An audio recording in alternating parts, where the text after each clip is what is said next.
There's also nudity and like a rotting lady corpse. I don't know how else to describe that. I feel like that's pretty accurate. Would you call it erotic? Oh my god. Boo, boo, tomato, boo. Hello. Do you want to play a game? What's your favorite scary movie? Be afraid.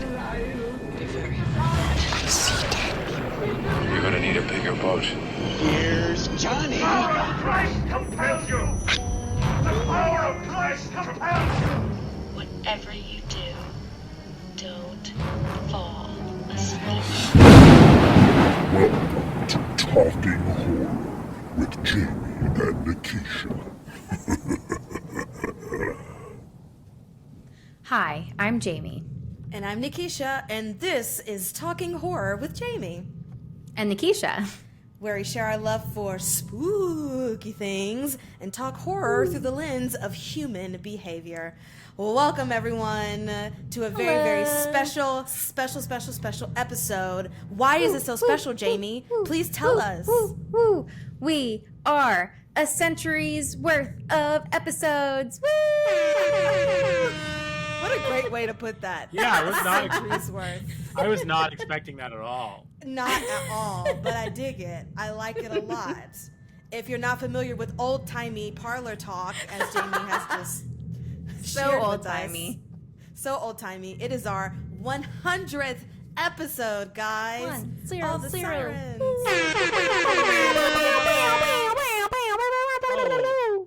That was a really nice. That was a really You're nice welcome. sound. Yeah, I'll apologize to our listeners for our peaks. It's all good. We're so excited. We've gone through so many episodes, talked with so many people about horror and human behavior and mental health. We're really It's talking fun. horror. We're really talking horror. We're doing it. We doing did our a best. good job. We've been doing our best for 100 episodes. Hashtag doing our best 100 episodes. for We really 100 did it. episodes. So why not bring in the 100th episode with a movie that is definitely considered one of the greats? Guys, we're talking about the 1980 psychological horror classic, The Shining. Ooh. Yes, that was beautiful. Gorgeous, Jamie. Gorgeous tones. So, this movie was directed by Stanley Kubrick and is co-written by Diane Johnson. And the film is based on Stephen King's 1977 novel of the same name. And it stars a one Jack Nicholson. You heard of him? Press of, what'd you say? You heard of him? You heard of him? I'm just getting really excited. Oh, yeah, for sure. Absolutely. Well, it's hot off the press of One Flew Over the Cuckoo's Nest, which is a movie I will not forget because I watched it in my psychology class in high school. Ooh. Yes.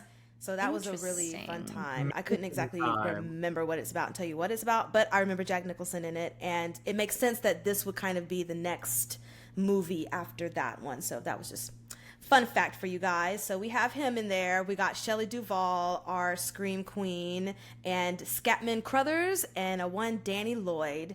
So obviously heavy spoilers for everything The Shining, and maybe some of, what's the movie, Brian? Wow, that's The Shining, the sequel.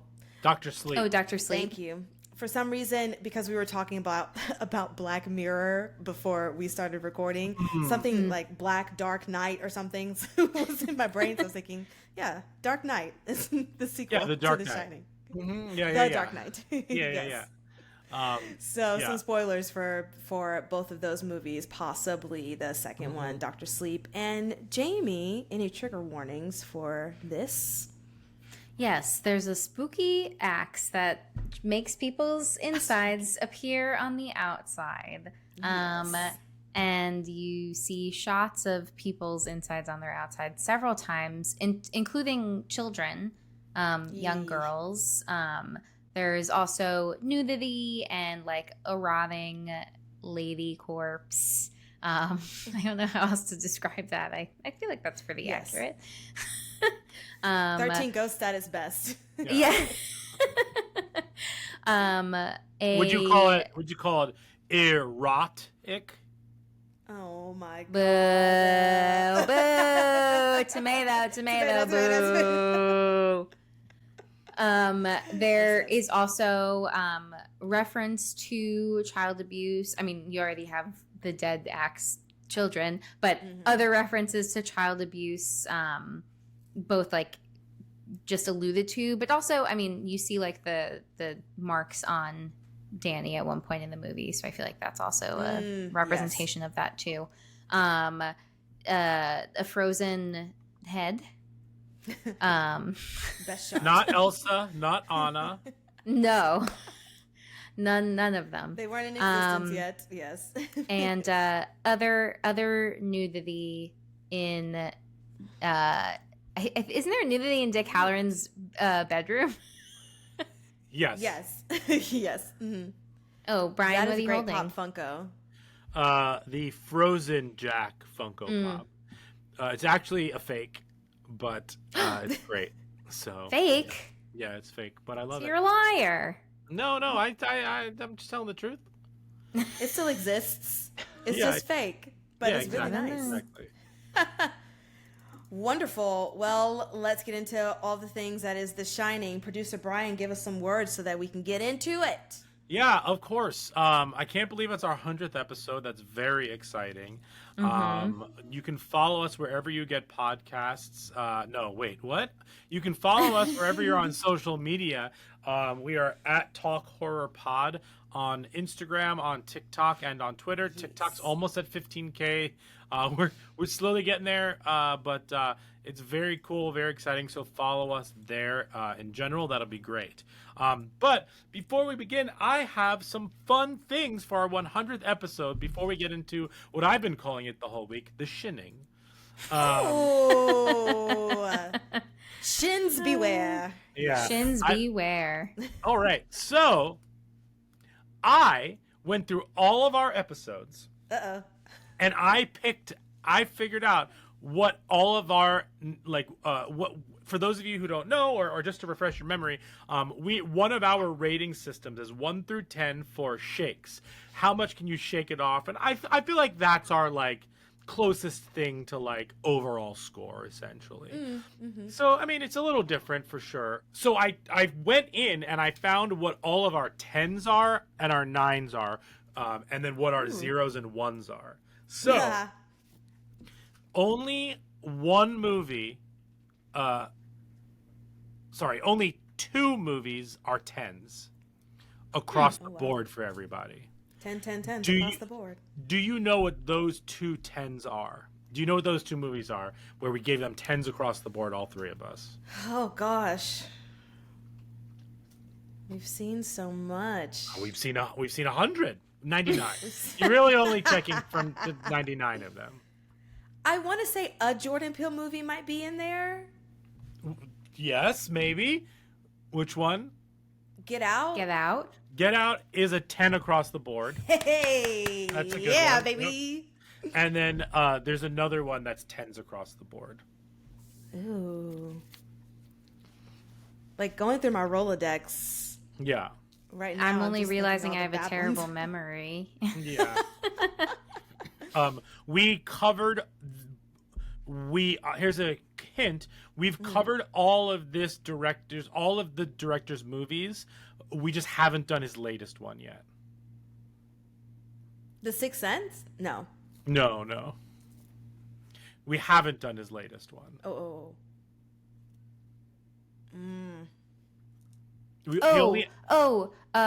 Hereditary. Yeah, Hereditary. Oh! I had it and then it How? escaped and then I completely forgot what the thought was again. Yeah, you just lost bad. your head. I get it. All right, so Jamie's 10 are Hereditary, Get Out, The Last of Us Season 1, The Evil Dead, and Evil Dead 2. Those are Jamie's. Yeah, What a good baby. list. Those are her Yeah. only 10. You're welcome. Nikisha only has 3 10s. Hereditary, Get Out, and Megan. I love Megan, and I will stand for her because she deserves Yeah. 10s across the board every day, all day. I have 10 10s. I'm very, very generous. His House, Hereditary, Midnight Mass, Psycho, Get Out, Rosemary's Baby, The Monster Squad, I Saw the Devil, The Sixth Sense, and Midsommar. Okay. Not too shabby. No, Yeah. I don't know why I didn't give Midnight Mass a 10. Yeah, that was surprising. Excellent. You both did like 7s or 8s or 9s or something like Interesting. that. Maybe I was What's too wrong with traumatized by the us? religious trauma. I know. So Jamie's 9s are Dogtooth, Rosemary's Baby, Pearl, Midsommar, and Army of Darkness. Nikisha, your 9s are The Conjuring, Midnight Mass, Scream, Psycho, Behind the Mask, Midsommar, Scream 6, The Last of Us Season 1, and The Descent. What did I put Pearl as? What am I doing with my life? I don't know. Pearl was an 8 for you. Oh, God. Okay. I'm going to reevaluate life now. Yeah. My 9s are The Conjuring, Scream, Behind the Mask, Stranger Things Season 4, Barbarian, and The Last of Us Season 1. Yeah. And then we all have a ton of 8s. But can you guess what our least favorite 3 movies are that based on our numbers that we gave? Some of these are going to be hard. You won't even remember we did these. Right, Halloween, exactly. the most recent Halloween. No. Oh, wow. Oh. I just remember when we have really passionate conversations, but I couldn't tell you what movies. Yeah. Oh. So, the 3 bottom movies for the 3 of us really are The Conjuring 3, Yeah. Spiral Oh, my from God. the Book of Saw, and Paranormal Activity Next of Kin. Was that the most Okay. recent one? Yeah. The, like, Yeah. reboot? Yup. Jamie gave all of those 0s. I'm so harsh. Yeah. Whoops. Nikisha gave all of those. Nikisha gave Spiral and Paranormal Activity Next of Kin 0s. Hypnotica 0. Jamie gave Hypnotica 1. Nikisha gave Conjuring 3 a 1. And Nikisha, you also gave Prey, Sick, and Knock at the Cabins 1. I was feeling harsh that day for Knock at the Cabin. I know. I gave Spiral a 0. I gave Scream 3 a 1. I mean, it's so funny. I look at these, I'm like, oh, I would change so many of these. Like, Scream 3 a 1? Like, no. In comparison, I mean, yeah. we've gone through a lot. We've had a journey. Yeah, we our have. tastes have changed, or things, in comparison. Yeah, like Jamie gave Scream 2 a 1.5. That seems, I don't know. Maybe I'm recording these wrong. Anyway, I'll try to be better with my scoring. No. I think it's interesting. So my quick pop quiz: what was the first episode to air, and what was the first episode we recorded? The Conjuring, right? Was what? Was the first to air? So that was a trick question. The opening, our first day, The Conjuring and Saw came out together. Saw is technically our first episode, but they came out the same day. But do you remember the first episode we recorded together? No. Our first episode was The Lodge. Oh. That our first 2 episodes were The Lodge and Ready or Not. Oh, I love The Lodge. Such a great movie. Yeah. I will say, in going back in time with all this, now that I think about it, the most surprising movie that I didn't think I would love so much was Behind the Mask. That really got me. Yeah. Watching it for the first time, and it was just like, this is an incredible movie, and I'm so happy we got introduced to that, because that was introduced when we had a guest. Yeah, with Haunting Yes. Season, Josh Bragg. That was a good Haunting episode. Season. Shout outs to him. But that was a really fun kind of surprise. Yeah, and one other movie I'll say was a huge surprise was His House. Oh, yeah. I don't think I would have watched or discovered his house as easily without doing this podcast. And it's one of my top 10 favorite horror movies of all time. Nice. Yeah. Yeah, this has really like put in perspective a lot of, horror that I thought that I liked, horror that I'm glad I've been introduced to, horror that I'm like, okay, I can't do this kind of horror. So, and I think we've gone through a good variety of things too, like something for everyone. Well, here's a question before we get into the shinning. What have you like? Ow, my shins. Shin splints. What have you learned from doing this about yourself and like your like what have you learned about yourself as a horror fan through this? And answer that however you want. Yeah, Jamie, you go. I am a harsh critic. Yeah, I mean, I would say the same for me too. There's just so many movies that set the bar. So then anything in comparison, except for something that's nostalgic, right? Then you're like, okay, I will die on this hill, because I feel like Jamie feels that way about Evil Dead. It's like, I will die on this hill, Yeah. But I don't know. I think we definitely talked about this. The way that I watch movies now is different because of this podcast, especially if I am watching a horror movie for this podcast. So I'm definitely more invested in how things are presented and the mental health aspect of it all, so that we can have a good conversation. Like, that's been one thing that has changed in me watching horror movies. What about you, Brian?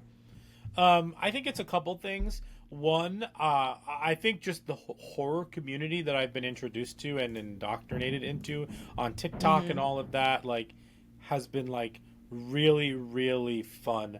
And I've learned that the horror community is one of the most accepting communities for many different reasons. But they watch anything. Like, horror movie fans want to see every horror movie. It doesn't matter. And I think that's super cool. For myself personally, I realize that I do not like 80s horror movies. Like, I don't have the nostalgia for them the same way that I have for like 90s, early 2000s. And a movie needs to, my favorite horror movies are horror movies that in the end say something. It's not just about the slasher. It's not just about the blood and the guts or the, all that stuff.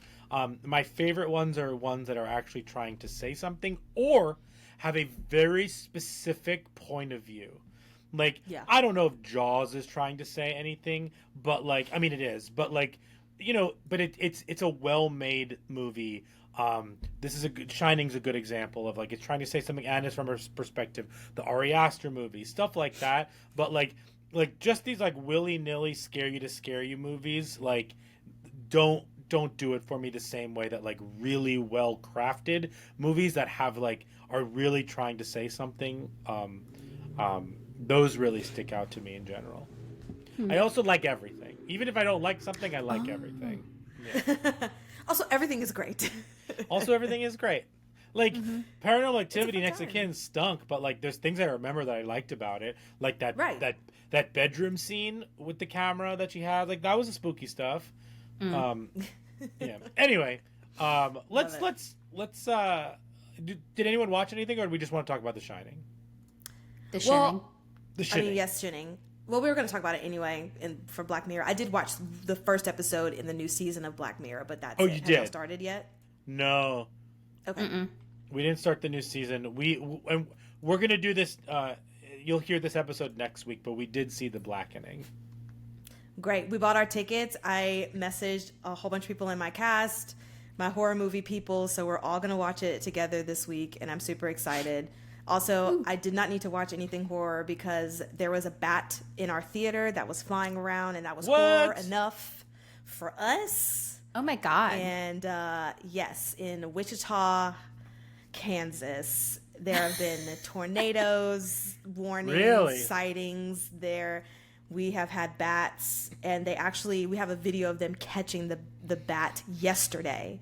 It's been there the whole 2 weeks we've been there, and at one point it flew around the stage during the show and then, flew away. Spooky. But they finally caught it. It was outside the ensemble dressing room, and it was wild.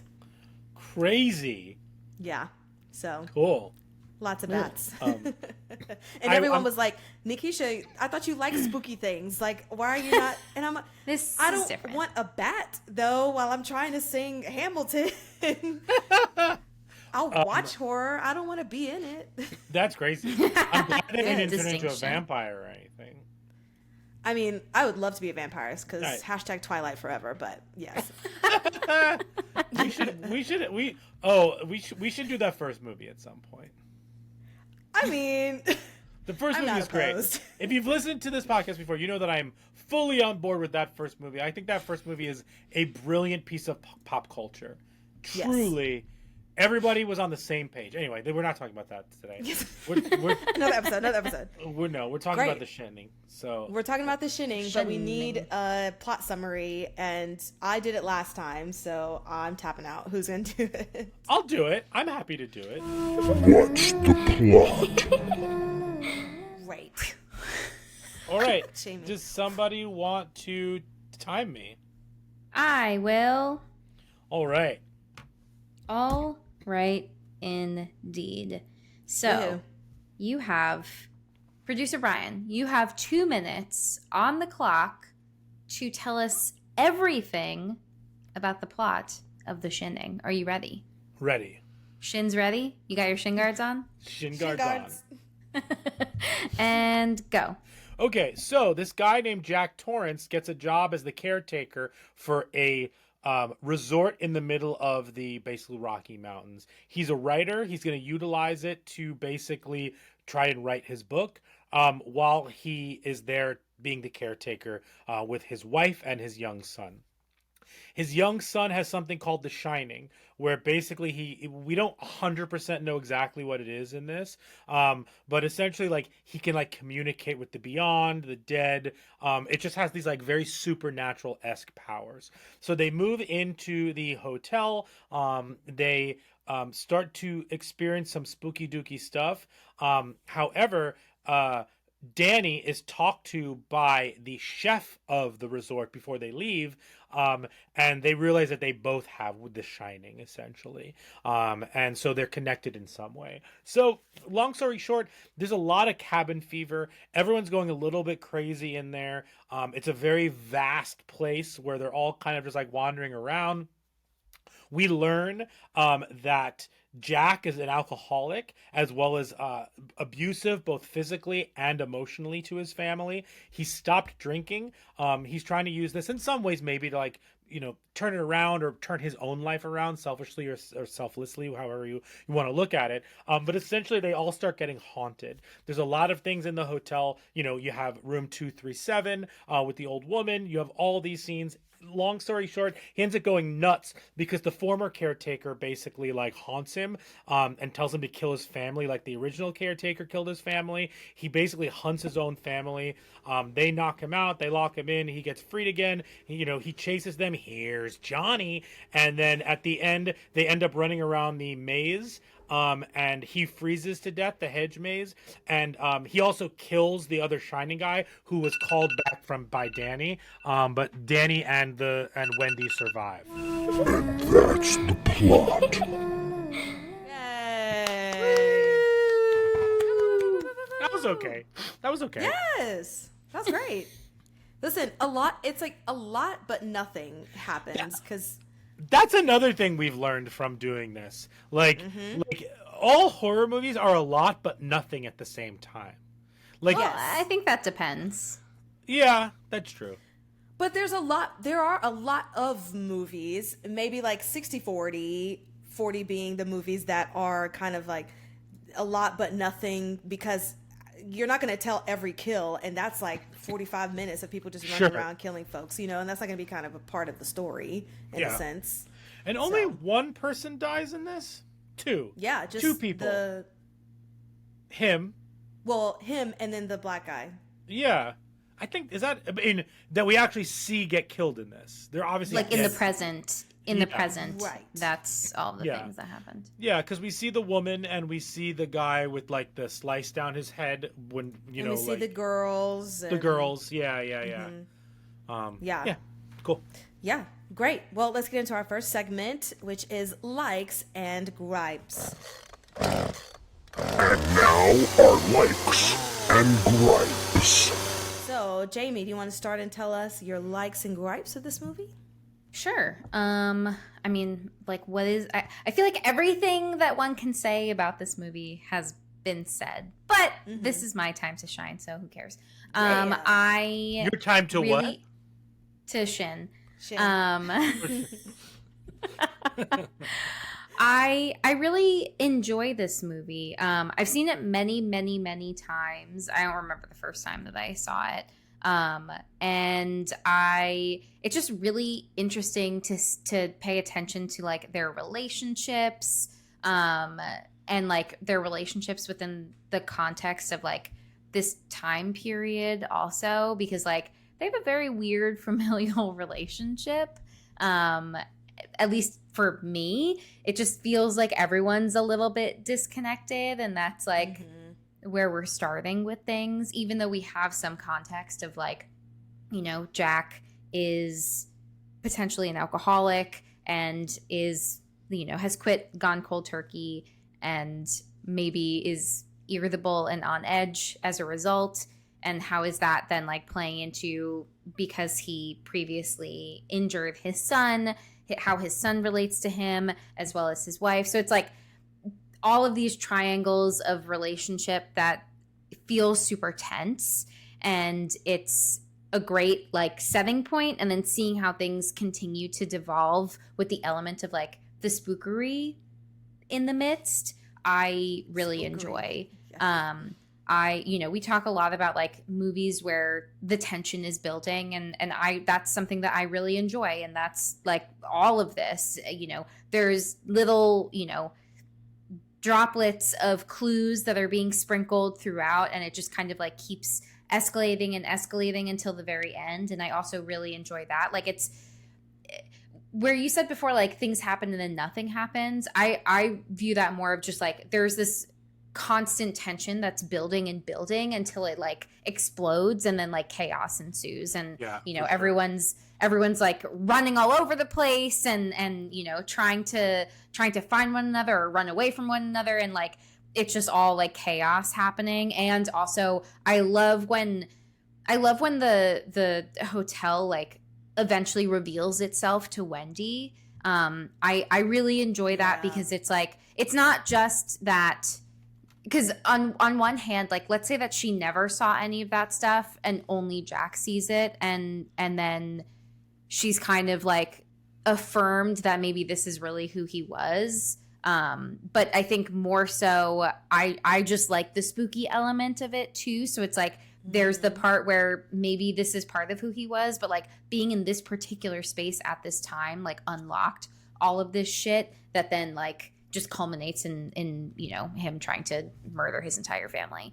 Absolutely. So I really enjoy the fact that like she is exposed to everything that's happening, and like is like, oh, everything is fucked up here. We gotta go.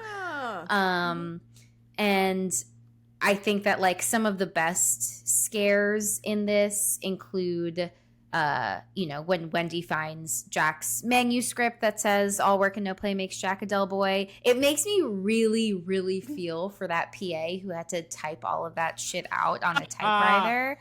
Because you know that Stanley Kubrick was like, we're hiring somebody to specifically do that task. Just that. Yes. I'm really intrigued by The Shining. As someone who hasn't read this book, I haven't read Doctor Sleep. I have seen the Doctor Sleep movie where they like kind of dig deeper into it. So like it's interesting to watch Doctor Sleep after The Shining, but then also revisiting The Shining after watching Doctor Sleep to have more context for like what is The Shining, and like how does it work, Right. and like how is their relationship forming, because also now I can't remember his name. Is it Tony? Danny? The kid? no, Danny, the voice in Danny's mouth, Tony. Oh yeah, Tony. Like not totally understanding who or what that is in this, and then watching Dr. Sleep, and I still don't totally understand who Tony is, but just that he's like getting access to certain pieces of information. I mean, like it seems like this like heightened degree of intuition that he happens to have that's like playing out in this way. I've been trying to think of like, what do I think it is? But because they're introducing this like telepathy element, I don't think that this is like one might wonder, like, is this a symptom of a hallucination or something? But I don't think that's what is happening here. From like a mental health standpoint, that's not what I think it is. But I guess I don't really know what it is. But I do like that he says that he has a little voice that speaks out of his mouth. I love that you said that. I just wanted to say, because that was something I was going to ask, but I didn't know how to ask. Mm-hmm. What would the Shining kind of be in this, if we had to diagnose it, or you had a kid come in and the parents are saying they're exhibiting A, B, C, D, E, F, G, like what is that? But yeah. I will also say that like Wendy is totally fine with it and describes it as an imaginary friend. And so I think there's also the context of like child development. How old is Danny? And is it still like developmentally appropriate for him to have an imaginary friend? And like, how is he referring to it? Because like on one hand, you can, view that as like, that's a typical, like process in development where he's, he has this imagination and like developing his own identity from others, and like what does that look like in play, and that being separate from like responding to something that only he sees, but like that it's normalized because he's a kid, and I think it's also much harder to like officially diagnose a lot of like mental illness in children because of a lot of like developmental things that are going on. Fair. Yeah, absolutely. So, that's probably also another thing. But anyway, I feel like I'm jumping the gun and getting into brains. But in terms of other things I enjoy, I mean, I just like, this is a classic. Everyone is bringing their A game. Like really, I mean, I feel like the real MVP in this is Shelly Duvall. Like, of course, it's fascinating to watch Jack Nicholson like devolve and slowly lose his mind. But Shelly Duvall is excellent, and there's so much like discourse about like what her experience was on this set and things like that. But she truly gives an epic once in a lifetime performance in this film. And she, for me, is the primary like tension builder. It's like her like having these conversations every time she goes like she's about to go bother Jack. I even use the word bother because I'm so scared for her to engage with him, because I know what she's going to get. And she's like, still, it just like makes me so nervous for her. And like, she just like takes everything so hard. And then like once it escalates, like just that pure shock and horror that she's experienced, it's just so good. Truly an excellent performance from her. Also, yeah, I don't know. Also with Shelley Duvall, like it does, if we're just watching this man go crazy in a resort hotel by himself, like we don't really care. The reason we care and the tension, like you just said, is because of the reactions of her and her kind of seeing all this happen through her eyes. Like, yeah, that's an excellent point, that like the fear is coming from how we feel about her and the boy's safety versus like how nutso he's going. Yeah, but I really like this movie. I don't know why I can't think of something that I don't. Oh, I mean, I don't like the racism in the movie.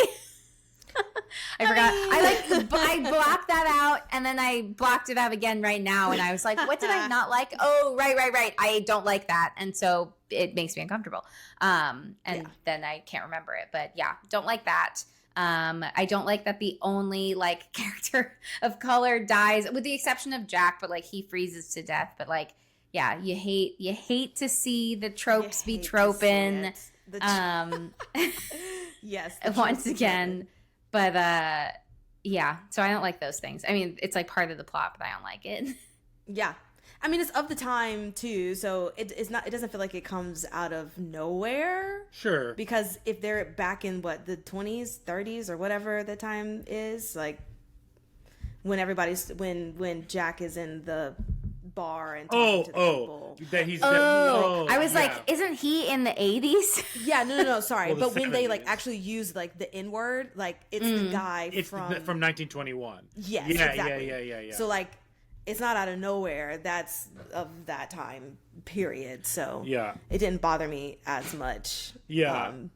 Yeah. I do think that I don't think that the death of what's his name, Dick Halloran, would bother me as much from a race standpoint if they didn't use the N-word earlier in the movie. Like that casts a different view of it on there because I mean there's but also it also depends on like, do you think that what's his name, Grady? What's the name of the Grady? The Oh butler? yeah, Grady is the former caretaker. Yeah. So Yeah. if we're assuming that Grady kind of possessed him and that's why he kind of went mad, like that was not only was he trying to kill the person who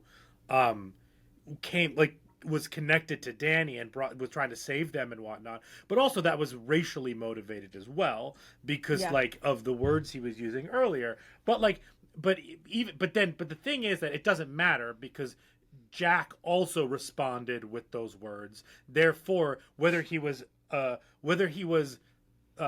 under the influence of the supernatural or whether he was just going crazy, like they both had like very similar.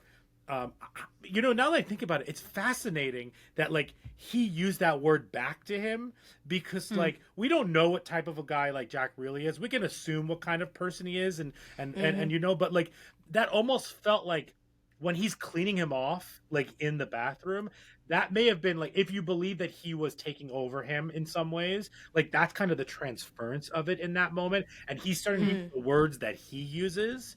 Yeah. It's unfortunate that it's that word, you know what I mean? But like, Right. That's it.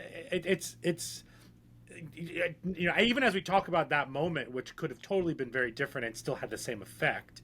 It's just interesting to kind of like even pick apart that specific scene, focusing on the racism. Yeah.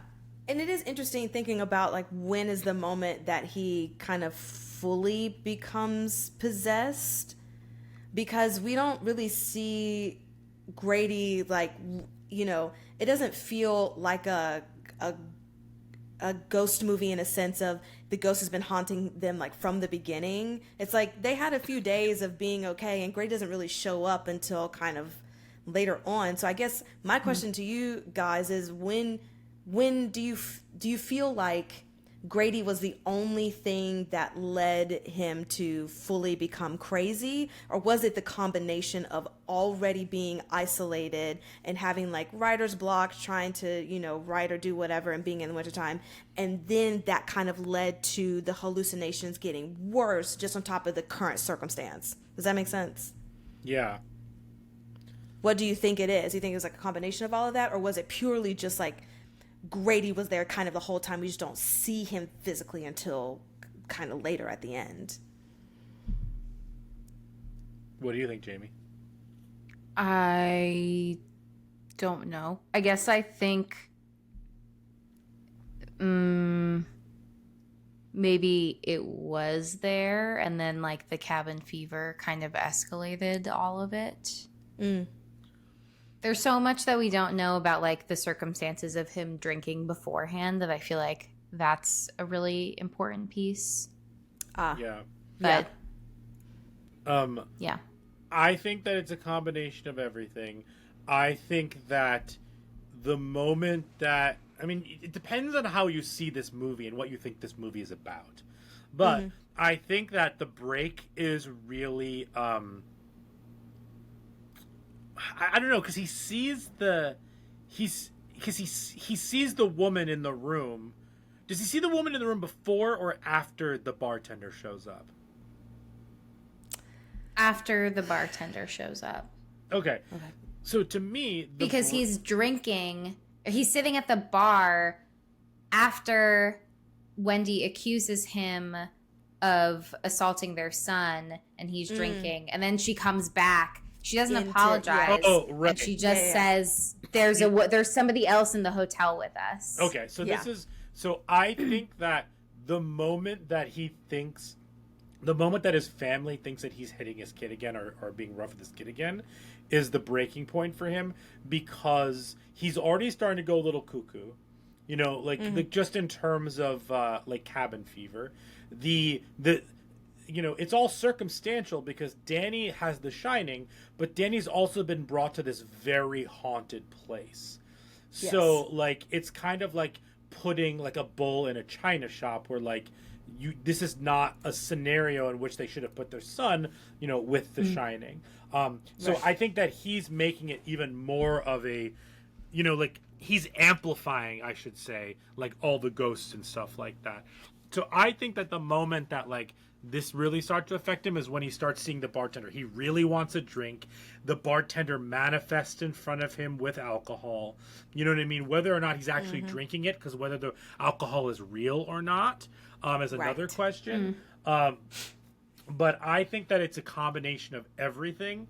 I think it's a combination of everything. But we've talked about this in so many episodes that like the people who get possessed first are the most vulnerable people.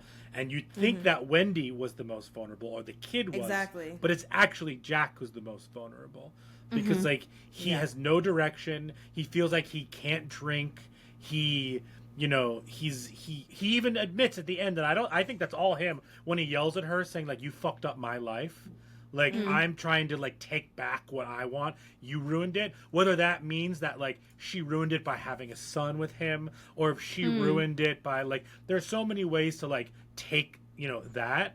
But that's kind of my interpretation of it in general. I also think, just spoiler alert, my thought on this movie is that it's really about balance, family balance, and like letting it told in a very aggressive way, but like just like balancing the life that you want to have with the life that you're sharing with other people, and like the work-life balance. And even if you have all the time in the world, you still it's about finding that balance and whatnot. I think there are other things to look at in that, but I think that is something that it could very well be about. Yeah. No, I agree with your comment about it just being a combination of everything, but it does take me back to who is Jack as a person, and I'll quickly go through my likes and gripes, because one of them was about like, is Jack just a shitty person, like a shitty husband, or yes, the answer is yes. Okay, well, yes. The end. Yes. Or was it just the hotel? But I mean, we get all the information from before, but even still, even though he says he's been sober or she said he's been sober for 5 months, you can still see remnants of him just being an asshole in general, and her just kind of staying with him just because, just like the cigarette butt was just staying on there. That meme where they're always talking about how all the ashes are still on there. Yeah, the ashes just staying on there. That's her and him. But the thing that really got me this go around, because this is maybe my second or third time watching this movie all the way through, but I've watched it as an adult all times. I never watched this when I was a kid. Is the scoring. The scoring is absolutely fantastic, gorgeous. The opening is this little melody called the Dies Irae, and that's like the Song of the Dead, and it's just a standard little dee dee dee dee dee dee dee dee that happens, and that like death is near, or that's like the signal of death. And for that to be the opening of the movie, it was just absolutely fantastic, coupled with the beautiful mountains and then like creepy sounds, but you're seeing all this physical beauty and then hearing all this creepy stuff happening in the back. And so I thought that was a really nice setup for everything. And I also, that reminded me of Get Out, when they're driving through the mountains before like all the shit is about to go down. So I felt like that was kind of like a good influence there. It's like seeing Jordan Peele kind of take from The Shining stuff. Same thing in Midsommar, where they're driving and then like the camera like starts flipping and stuff like that. Yeah, for sure. Love those shots. I love the chapter title cards. I thought that was really great to know, like, here we are in the story, you know, blah blah blah blah. Yeah, It's Tuesday. It's Tuesday. I'm doing something here. I loved that too, Nikisha. I think that's really helpful for narrative and context, but also for tension purposes. I feel like it's really helpful to track the days, especially when it's about when in the end your movie is about time. You know, like just how long did this happen? Why did this happen? Expedite so quickly? They've been there for a month. Why did it expedite so quickly over this week? Exactly. Like, and then in the end, it's also about time with the final shot of, you know, the July 4th, 1921 party or whatever it was. I thought it was interesting. Yeah. No, I wonder loved if all of that's because, like, in terms of timing, I wonder if part of it is just because the snowstorm hit that essentially, like, bound them to the hotel. Like, they couldn't leave. That is, like, the thing that then sets it off. Like, before that, they have the ability to leave. And so, like, there's still a chance. But, like, once all hope is lost, like, that's then when the world falls apart. Yeah, that's really good. Yeah, absolutely. Yeah, Jamie, it is really this. good. Great point, Jamie. We already mentioned this, but the creepy voice that Danny gives for his friend Tony is fantastic and wild, and I love it. Because I agree. I agree. The elevator bloodshot will always be one of my favorite cinematic shots in horror movie history because it's just so beautiful. Something about blood and elevators, you know, it's just makes me happy every time. Do we know how much liquid they used for that? Does anyone know? No. Is that I'm a thing? gonna look it up. Sure. How much blood? How much blood? Elevator scene. Oh, wow. Do you have a guess? Oh, gallons? In gallons? Yeah. 5. What? 5 gallons? What? That's like 5 water jugs. Just a water jug. Brian? So we have 5 gallons. 5. Just 5. Like 1,000 gallons. A splash. So we have 1 splash, 1,000 gallons. The correct answer is about 3,000 gallons. Golly. And possibly much more. So a little bit more than 5.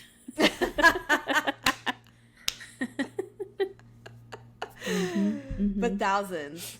That's really crazy. I wonder, I would love to have just known that whole filming process of how long did it take for that to happen, how many shots, or was it just one foul swoop and it's like you either get it or you don't, you know, type of shots with that much blood. But more so, I mean, not just with the filming, like, where did all of that blood come from in this hotel? Like, what has caused that amount of blood to build up and then explode? But, like, whose blood is that? I mean, it's the blood that has been taken from people in the resort, I guess. Also, all those people. This movie is not believable now because no resort would close. Now. Because sure, for the season. Now, in today's world, no resort would ever close for the season, like unless it's like a sleepaway camp or something like that. But like, because now they still have like winter rates and stuff like that just to get people out of the house. Like, capitalism would not allow for that anymore. No, even if there's a snowstorm, like they're having people figure that get the path clear for everybody to be able to. Yeah, they got an activities department. Absolutely. Yes, and speaking of just things in filming stuff in general, the Danny riding through the like third person view in the hotel on the little bike. You could watch that forever. The makeup on the dead woman was so great. I forgot about that moment, but coming back to it is wonderful. The one thing that really took me out of it, though, and I love Shelley Duvall, and it's great, but at one point, I think when she was running with the knife, it was just that typical damsel in distress, like, run. Sure. And I was just like, this is, no, please, you're not running like this in distress. That can't be it. And like to Jamie's point, I do like that they all start to see the things. So Shelley Duvall starts to see all the people as well. Of course, I would love a little bit more gore, but this movie still holds up very well. And, I love the idea of all the spirits trapped into the hotel. So, yeah. Brian, your likes and gripes? Sure. I'll just start with my gripes because it's easier. The bat is so fake that she's holding. She's like swinging it, and it's like bending. Yeah. I do think that historically Stephen King hates this adaptation of The Shining because it deviates so much from the book. But his main thing is that he doesn't feel like it shows the Jack character actually going insane. And I actually agree with that. I don't think that this movie does a great job of showing the stages of him going crazy, because like he kind of just starts like weirdly staring at them immediately. I think it does a better job, like drooling, like like I think we needed more pre him being accused by Wendy of like touching their son again, like abusing their son again, versus like putting his hands on him. Before that, I'm just missing some very like key moments, and I don't need it phoned in, but I think I am missing some key moments of like how we got there. You can fill in the blank yourself with like the hotel's just driving you nuts. Like he's just he wants a drink. There are ways to fill it, but I do think it just needed like something a little bit extra there.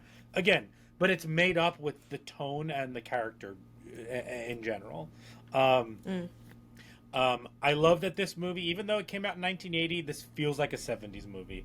100%. Yes, absolutely. Everything about it. Of course it's built on an Indian burial ground. Why wouldn't it be built on an Indian burial ground? Like, bad juju, I guess. Like, what are you doing? Again, that I love. It really shows the vastness and the emptiness really well. Again, the tone of this movie allows for me to fill in the blanks with the Jack kind of going crazy, just in general. I really like the scene where Wendy's talking herself up to leave him. I think that the Shelley Duvall's excellent, I wrote. So I hadn't seen this since I was a kid in full. And so this was my first time really watching it with like adult filmmaker eyes, criticisms and whatnot, and or sophisticated movie watching eyes, or whatever you want to call them, private eyes. And then, some things. What I think makes this movie amazing is the camera placement and image composition. You have that incredible, every time that somebody is running towards something, the camera is right there in their face. Like at the end in the maze. Anytime someone's running away from something, you're really at the point of view like of the person behind them.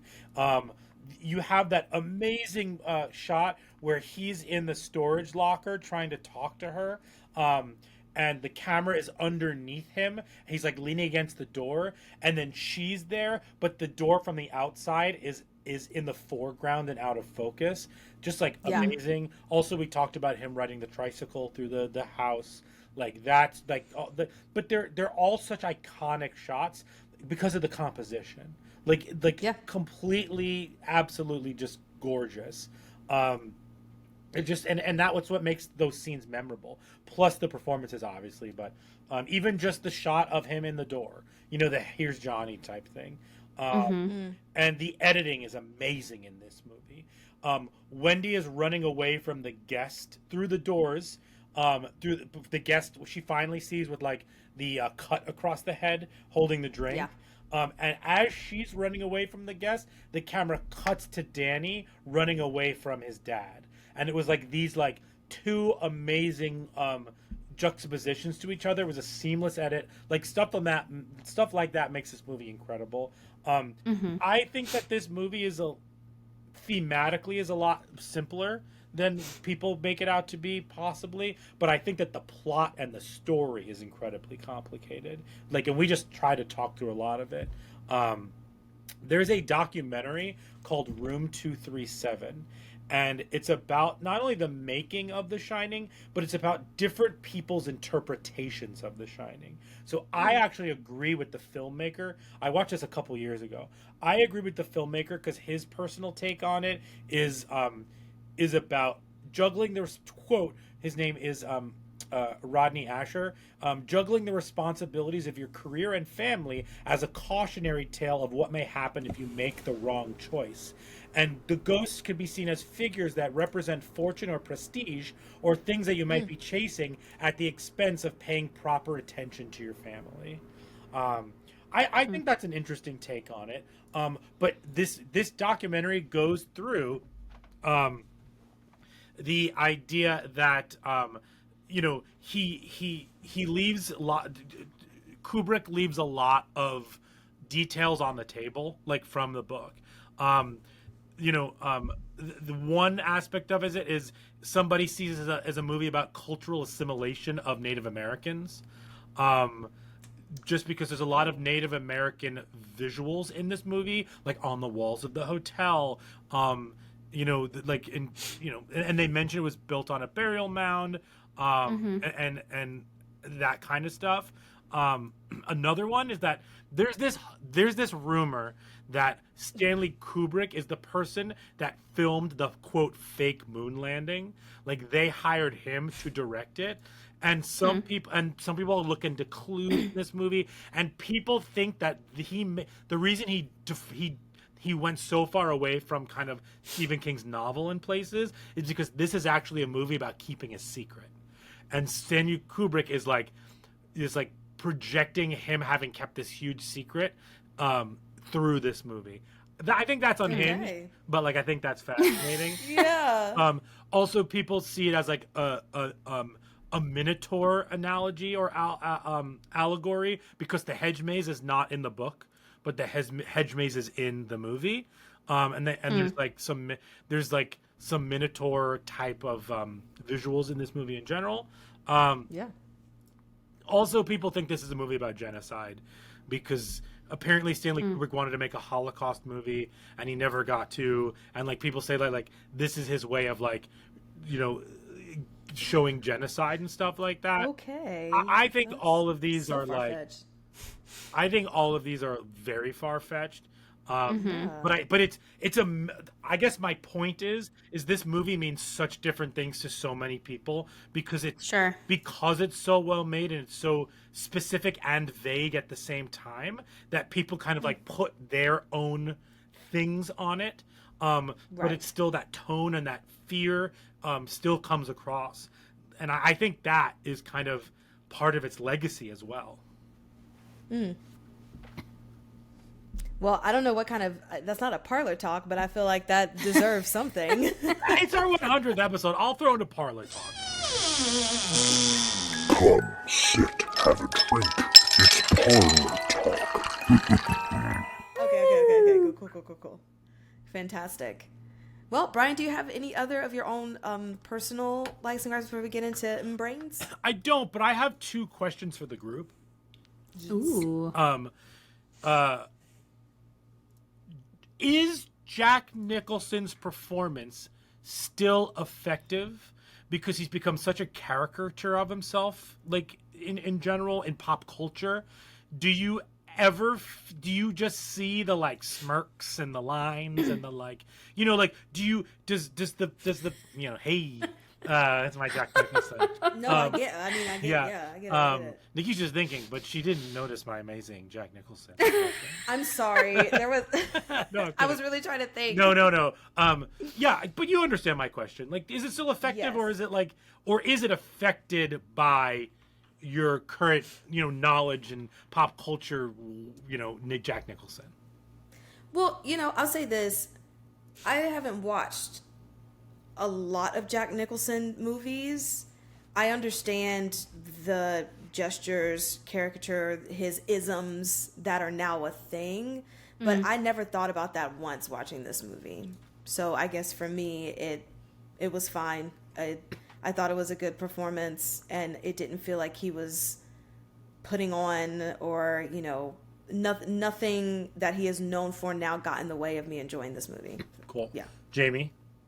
Yeah, I think I agree. Like, I think this is, even if he's built up to like who he is now, like, I feel like I can watch this in the context of when it came out, when he made this, and like he wasn't that then. He was just, a really good actor. Yeah. Right. I think I feel the same way. I feel like other movies, I feel like the Here's Johnny moment could be funny now because it's been made fun of so many times.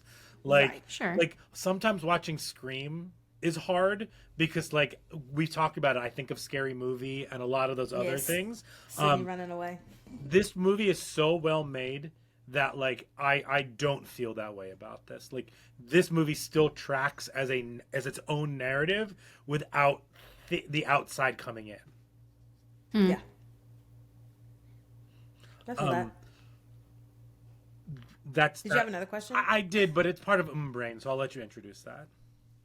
Great. Well, let's get into it with our next section, Brains. Tasty.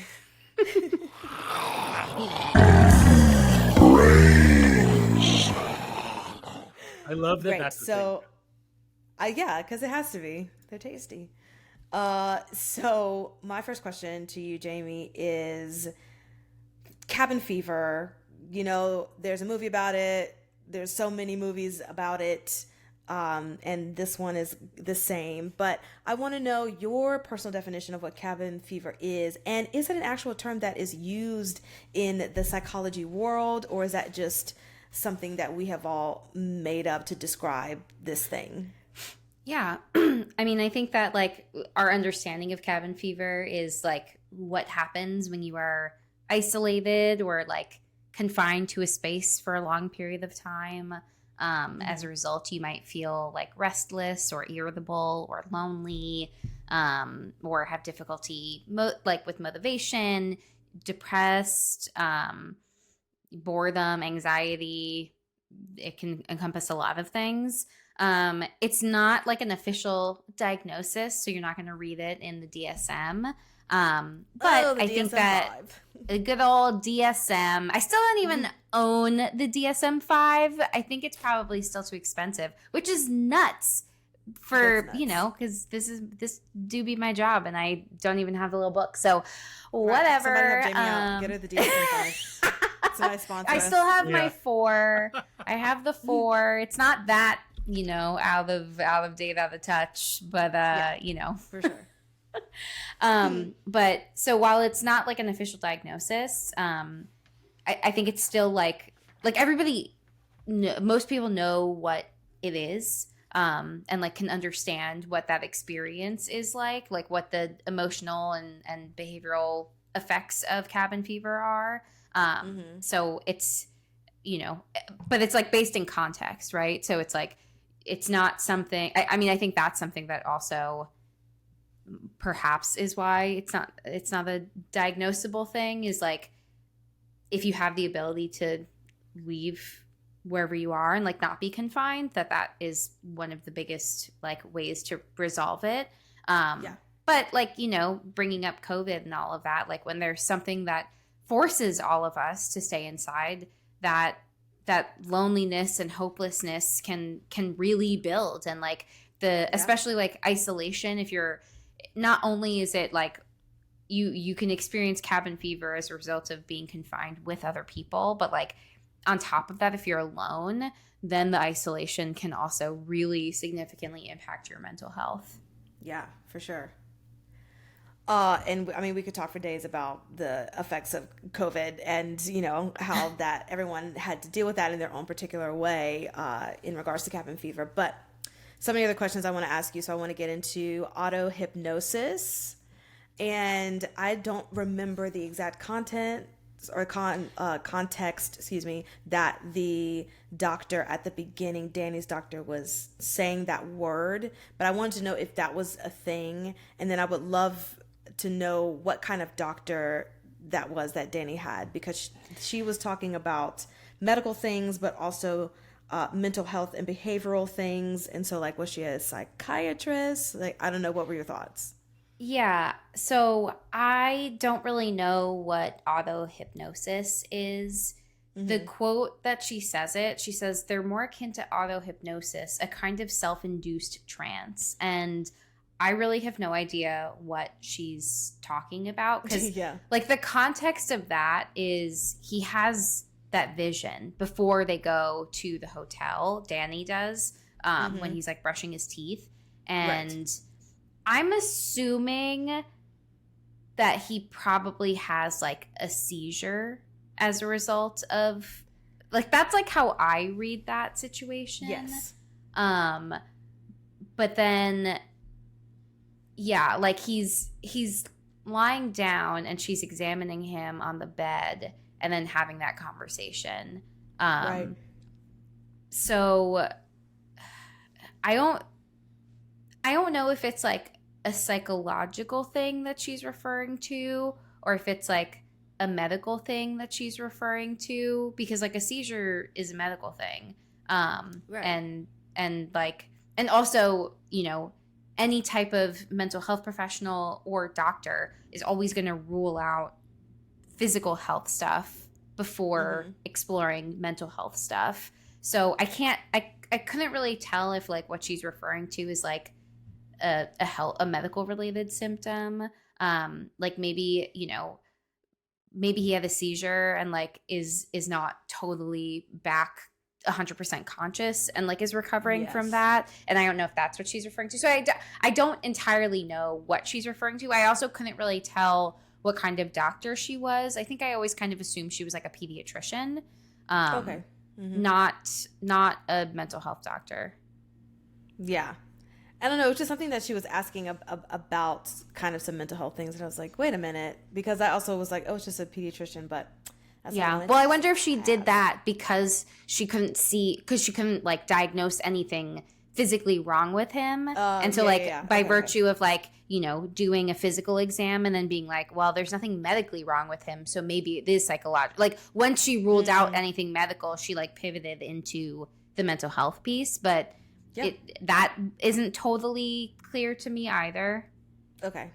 I mean, I'll take it. It's more than what I thought. It's the best I got. I'll take it. I got it. Okay. So my last question is, when Shelly Duvall is explaining the physical abuse that her husband has done to their son to the doctor, and you can see on the doctor's face of just like, what the hell?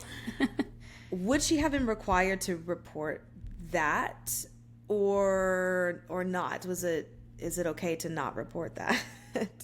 So I actually don't 100% have maybe the most accurate information. So my understanding is, like, as a mandated reporter, the obligation to report is on suspect of child abuse. So that doesn't even mean, like, investigate it, because that's not your role as a mandated reporter. Your role is just, like, if you have a suspicion, then you're obligated to report. And, like, by virtue of reporting, then, you know, the child protective worker who's receiving the report then, you know, can do the digging and investigate. And, like, if that means go to the house, if that means talk to the family, if that means, like, interview the doctor, like, all of that stuff. So based on, like, the information that Shelly Duvall is reporting, like, it seems like in that moment,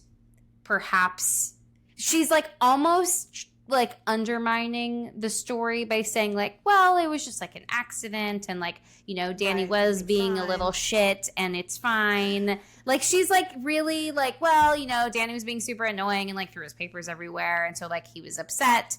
Like, she kind of downplays the severity of it. And I could potentially see maybe someone like a doctor hearing that and, not reporting something that had happened 9 months ago. I would probably do a little bit more digging of so has there been any other things going on in recent times that makes you concerned about what could be happening? And exactly. Again, even though there's no obligation, but I'm going to do my due diligence enough in a safe way. You want to keep it so that it's not potentially causing a rift in the relationship. So you could get enough information because in outside of movies life, it can be really challenging to make those reports. Families know what the risk is of people mandated reporters finding out information, and the risk is your child can be removed from your home. So it creates a very precarious situation that can be really hard to navigate. Best practice says that you should tell the family that you're making the report, but I also know of circumstances where that's not always possible, because then the child is more at risk. You really have to it's a lot of nuance in that process. But in that moment, it seems like the doctor has a good enough relationship with Wendy's character that she doesn't seem to be more concerned from that conversation. But who knows in reality? Okay. I will take that as well. I mean, it was just such a shocking thing of how casual she said everything too. Yeah. Of this is just a day-to-day, and it happened because of this, and he was doing this, and so this was the reaction. So and I guess it's a different time too, I guess, now thinking about it, because that's in the 1980s, and of course we have kind of evolved even more as far as how the system is as far as reporting child abuse and all of those things. So it was just a very shocking thing up front. I was I don't remember this my first go around of how crazy it was. But again, watching movies differently because of this podcast. So beautiful. That's all my questions for Brains. Brian, did you have some questions? I went for you. Yes. Performance-wise and script-wise in this, there's a lot of repetition, whether it is somebody repeating the same thing back to the person. Jack does that a lot to Wendy, either taunt her or whatever it is. And then there's a lot of repetition of lines, give me the bat, and things like that. I guess, can you talk a little bit about, from a performance standpoint and an acting standpoint, repetition, how is that helpful? What does it mean? How can you make it interesting? Can you talk a little bit about that? Yeah, repetition is an acting style that is most used in Meisner technique, which I'm not super familiar with, but I know that when you take those classes, one of the first kind of exercises you do is just say a phrase and you repeat that phrase back and forth with a scene partner until you reach a moment where you feel like you have to say something else or something changes in how you say it. And it's a very thin line, because a lot of people, when they say you have to repeat something, want to immediately make it different for different sake, And I think Jack Nicholson does a great job of really, I think the repetition services his insanity a lot. So him repeating the phrases, I don't ever think oh my God, why is he just saying this over and over again? I think I attribute that to his character as someone who is now insane and has one thing on his mind, and it's the destruction of these people, right? But I also want to say, and I'm so glad you're asking me this question, because I thought about that in the scene where she has the bat and they're going up the stairs, and so her only tactic is trying to get him away from her, and he's just trying to get to her, and whatever is said in that is just said, but their tactics, the shot is the same, her trying to get away from him and him trying to get to her. And I love how she'll say something, but he'll kind of mimic what she says. And I forgot what the words were, and it wasn't like "give me the bat," but like she would say something in a specific way, and then he would just kind of mimic her and say that right back, trying to like teasing her, taunting her. So on top of like physically trying to get to her, he's like emotionally getting to her as well, like mimicking her, and that's part of his tactic. And in those moments, I also think that it might have been like a little bit of improv as well. Because to me, when I saw that scene, it felt like the director was saying, Shelly, you just need to get up to the stairs, and Jack, you just need to get to Shelly. And roll camera. And so she's in a panic, saying whatever she wants to say, and he is, just using whatever his tactic is of emotionally or verbally, abusing her, trying to get to her physically. And to me, that whole moment just felt like a really nice kind of improv going back and forth.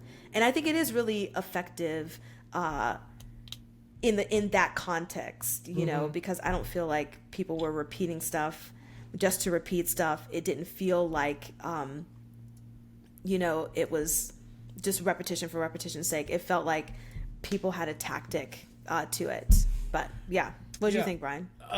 No, I agree with you. I mean, I think that I think a lot this movie and the dialogue all feels very organic, especially in the third act. Like it nothing that they say doesn't feel scripted. You know, and even and I think the curse words help that feeling. Because it's just it's all their pure emotion is just coming out in those moments, both physically and verbally. So I think there's that. Also, and this is gonna sound crazy, maybe not, but their costuming is so excellent in this movie. Everybody is wearing something that I think they would wear. It doesn't feel like a costume. It all feels lived in. Him with his jacket and his flannels and the jeans, being not not being these fitted jeans or not being too baggy. I guess he's a working man. He's in his baggy. It all feels very lived in and worn. And I think that also visually helps me buy into the organic nature of these scenes, especially in Act 3. Yeah. We love those overalls, Shelly. Great times. Okay, Rotten Tomatoes, guys? Yeah, let's do Rotten Tomatoes. It's the Rotten Tomatoes game.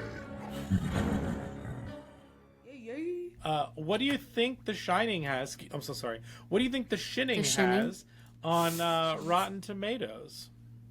Nikisha? 92. All right, Jamie? 94. It has an 82.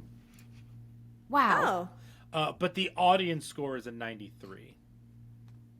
Right in the middle. Yeah. Right. Though it deviates from Stephen King's novel, Stanley Kubrick's The Shining is a chilling, often baroque journey into madness, exemplified by an unforgettable turn from Jack Nicholson. Nice. Yeah, I'll say this. Though it deviates from Stephen King's novel, is only in there because Stephen King doesn't like it. I feel that. I do not make sure they know. Yeah, I do not care if this deviates from the novel. Exactly. This is a movie. It's an adaptation of the novel. I don't care about that. It's a movie? Let me tell you, it's not a movie with Maria Menounos. Oh God. It's a film with a capital F. Yeah. Man, she really has the market on pre-movie content. Cool. All right, should we do the 4 S's? Yeah. Yes. Skull, scare, shakes, and suggestions. The Talking Horns 4 S's. Okay, the 4 S's are skulls, scares, shakes, and suggestions. We are going to rank those 1 through 10. Skulls is how do you think it handles mental health and behavior. Scares is how scary is this. And shakes is, will you shake it off? Will you remember it? This is shake it off. Shake it off. That's our era. Our Eras tour. Oh my God. But yeah, Jamie, why don't you go first? Skulls, scares, and shakes. Yeah. So for Skulls, I'm giving it. I just changed it. I'm giving I it know, a I'm changing my stuff, too. 6.5. I think because I think there's people aren't always like learning things about other people, and there's elements that don't feel wholly real. But I think like Fair. when things really escalate, well, like Shelley Duvall's character is really like running throughout that hotel, and I'm like, why aren't you running faster to your son? Like, go find him. Where is he? But like again, I haven't been in a situation where like my husband has lost his mind and is chasing after me with an axe. So Let's hope I that feel like never it's happens. hard. It's hard for me to judge That's and my say that I goal. wouldn't think that way. That's my goal. My Yes. goal is to never do that. I think for scares, I just changed it again. I'm gonna give it a 5. Because I think I've seen this movie so many times, and like this is like including like all watches. Like it's hard not to. It's just such a classic horror movie with so many good like you mentioned, the soundtrack is so scary, and like I got jump scared by a beat and wasn't expecting it. Even though I knew what was going to happen, the music actually got me before the thing got me. So I feel like that bumps it up. And then for Shakes, I'm giving this an 8. This is like, you're never really going to forget it, except for the racism, which I did forget, unfortunately. Absolutely. Yeah. Nikisha. Cool. That's me. I think, yeah, I gave it 6 for Skulls for the same reason. Scares, I gave it a 4 because it was the music. Yeah, like you said, Jamie, the music and just all of the anticipation and all the stuff that made it scary, not necessarily gore and stuff. And Shakes, I'm going to give it a 7. I just can't stop thinking about the fact that I did not give Pearl a 10 for Shakes. Brian, we might have to change that. What about you, Brian? I gave it a 7 for Skulls. This is a movie that I think needed to be more of like an 8 or a 9, like for what it is. So I'm giving it a 7. Scares, I'm giving it a 5. The tension and just like the fear of Shelley Duvall is kind of where it comes from for me. Like, and then I think I'm giving it a 10 for Shakes. Oh, wow. I just think like that third act is so good. That first act is so good.